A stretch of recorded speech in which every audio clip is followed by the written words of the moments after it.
Yes, I do. We were going to play in the Dixie Classics. I knew nothing about the Dixie Classics.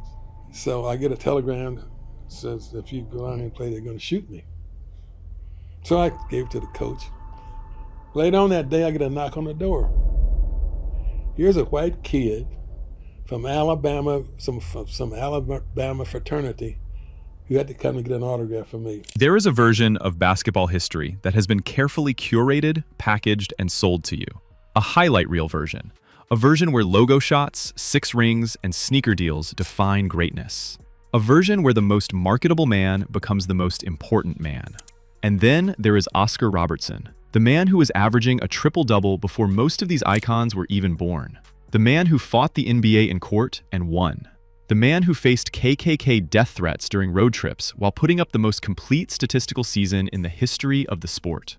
Oscar Robertson does not fit neatly into your highlight reel. He never did. And for 60 years, he has made absolutely sure that nobody forgets it.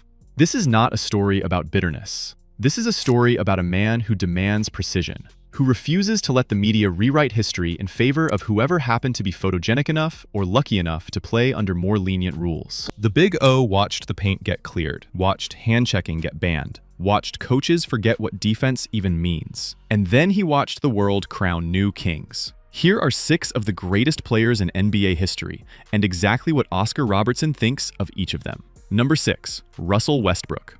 When Westbrook broke Robertson's single-season triple-double record in 2017, the Big O showed up to celebrate. He embraced it publicly. And then, quietly, he began to dismantle it. Robertson pointed to something tracking data would later confirm. During his MVP season, Westbrook averaged 8.4 uncontested rebounds per game, the highest in the entire league. Teammates like Steven Adams were boxing opponents out and gifting him boards. Robertson's response was direct. It's a different game now. The lane is wide open. You get rebounds now just by standing there. I had to fight for every single one I got. Robertson played 44.3 minutes per game during his triple-double season. Westbrook played 34.6. Robertson did it at a pace of 124.9 possessions per game and still out-rebounded, out-assisted, and came within 1 point of matching Westbrook's scoring. Number 5, Wilt Chamberlain.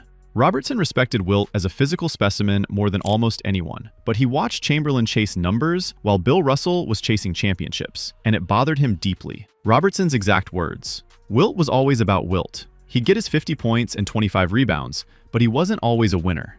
You have to play the game to win, not just for the box score. The year Wilt averaged 50.4 points per game, his team lost in the divisional finals. The year he led the league in assists just to prove he could, they lost again. 2 titles in a career filled with astronomical numbers. There is a difference between statistics as a byproduct of excellence and statistics as the goal itself. Number 4, Bob Cousy. Cousy, the Houdini of the hardwood, was the most celebrated point guard of the 1950s. Brilliant with the ball. Also, by Robertson's assessment, a product of a league that had not yet been forced to compete at full capacity. Robertson's quote is unambiguous. Cousy couldn't play defense to save his life. They called him a wizard, but he couldn't guard me for 1 second. The game was just different back then. But the critique runs deeper. Cousy once stated publicly that in 10 years in the NBA, he never saw any evidence of racial prejudice. Robertson, who was being denied hotel rooms and receiving death threats during road trips in that same era, drew a permanent conclusion about the world Cousy was living in. To Robertson, the wizardry narrative was built in an incomplete league against an incomplete pool of talent by a media apparatus perfectly comfortable with that arrangement. Number 3, Michael Jordan. Robertson is one of the only living legends who will not hand Jordan the GOAT trophy without a debate.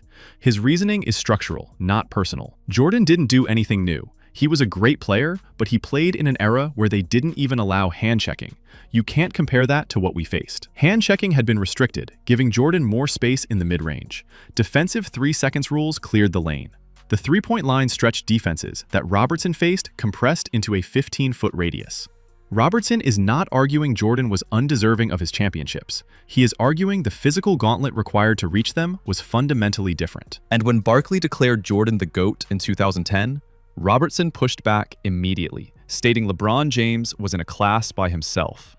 Number 2, Stephen Curry.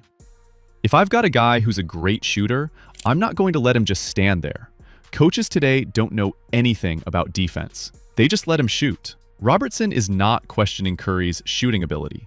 He is questioning whether that ability would have flourished in an era where physical deterrence was legal. He views the three-point revolution not as tactical evolution, but as a symptom. Coaches who forgot fundamentals, rule changes that penalized defenders, and a video game atmosphere that rewards specialization over completeness. In Robertson's world, a guard who could not post up, lock down his assignment, and rebound at an elite level was not a complete player, regardless of how many threes he made. Number 1. Jerry West. While Jerry West was being named the logo and celebrated as the gold standard of the guard position, Robertson was being turned away from hotels. He was opening letters from the KKK. He was out-rebounding, out-assisting, and outscoring West in almost every statistical category, and the media was writing another cover story about West's graceful jump shot. Robertson's words have never wavered. Jerry was a great player, don't get me wrong, but the media made him out to be something he wasn't. He wasn't doing the things I was doing on both ends of the floor. During the 1960s, Robertson averaged 29.3 points, 8.5 rebounds, and 9.9 assists per game. West averaged 28.0, 6.0, and 6.4.